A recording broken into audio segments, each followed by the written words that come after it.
Just as I was beginning to run workshops at that shared workspace and seemed to be building momentum to bring Her Hummingbird Heart to a close, Sarah Morris posted that a new round of the songwriting challenge was beginning. As a dormant singer-songwriter who was writing a book where the main case study in fostering creativity was Sarah Morris, it struck me that a better idea than sticking to my then plan of finishing the book and moving on to the next thing would be to join the songwriting challenge so that I could at least speak from experience about the songwriting challenge. Early on in the process of writing those songs, my good friend Tyler, who I'd met when I first moved to Minneapolis, who had helped connect me with some of the musicians that I performed with in Infinities, reached out to me and asked whether I had any new songs, because he had a new home studio that he had set up and he needed a guinea pig to test out his home studio. And I shared, well, that's nice timing. I'm actually writing 10 songs as part of a songwriting challenge at the moment. He invited me over to experiment with recording the first couple of songs. One of them was the song Birds and Foxes, which is the one acoustic song, solo acoustic song on the record Hum. We didn't use a click track for that one because we were just using me as a guinea pig to check out Tyler's new home studio.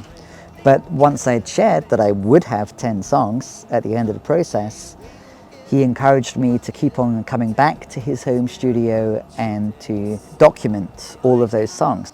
Once I shared that I was doing that with my good friend Ben Johnston, in Self-Evident and Lovely Dark and Phantom Fields, various bands that I've enjoyed interviewing on Back to the City, he was excited about experimenting with adding drum parts to those songs. And once that happened, he'd recorded his drum parts at his home. We reached out to Tristan, the drummer in my band Infinities before, who I met through Tyler. Tristan and Tyler were both in Space Cats and Nice Beaches, some of the first bands that I was most excited about when I was exploring the Twin Cities music scene. And Tristan started recording bass, cello, classical guitar, all kinds of instruments on the same songs. And we created the studio record Hum. Originally, I wasn't planning on making a record or having any documentation of the songs besides holding myself to performing them at the Sociable Side of Works showcase. If I didn't show up with 10 songs, that would be embarrassing, so I had better write 10 songs. Those are the 10 songs that I'm very happy with that wound up being on Hum.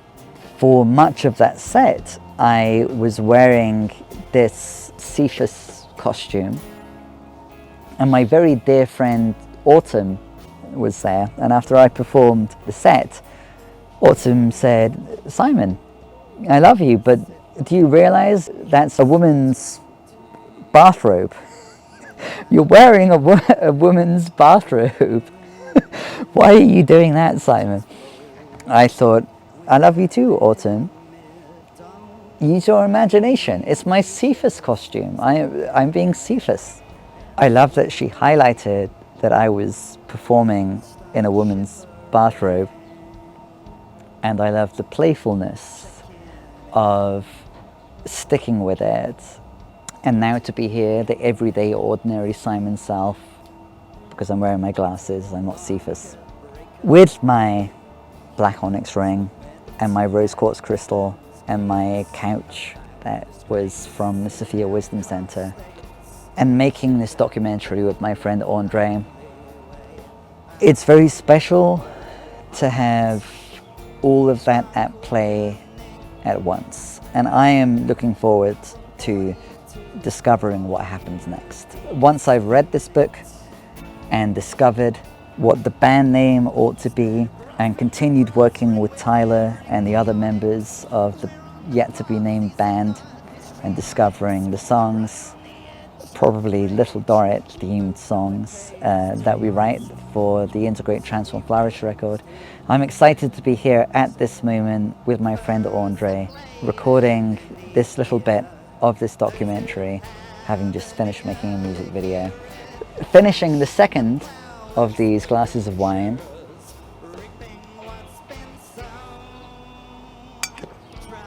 and pouring out water for wine purely for the sake of completion and enjoyment and celebration of life, beginning to enjoy the third and final glass of wine. I'm happy to be in this moment, and I'm happy that you're here with me, fostering creativity. Cheers to that. Here we are, being ourselves. Cheers to us.